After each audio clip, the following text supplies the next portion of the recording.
Non,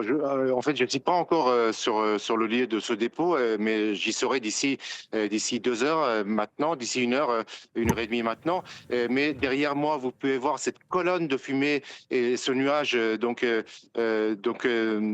grise qui couvre la ville de Téhéran, cette partie de la ville de Téhéran qui est située à 40 kilomètres de là où je me trouve. Et donc il y a une pluie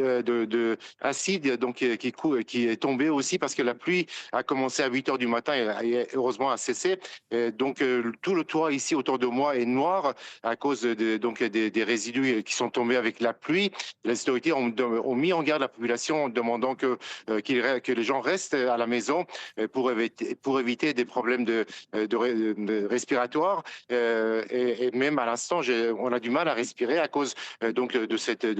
ce nuage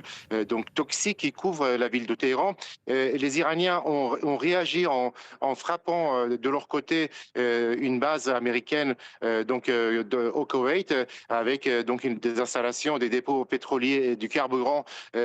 sur cette base américaine située au Koweït, mais aussi d'autres bases, d'autres immeubles qui ont été touchés, des hôtels à Koweït, mais aussi à Bahreïn, qui ont été visés par des drones, des hôtels utilisés selon Téhéran par les militaires américains, et aussi une installation de dessalement à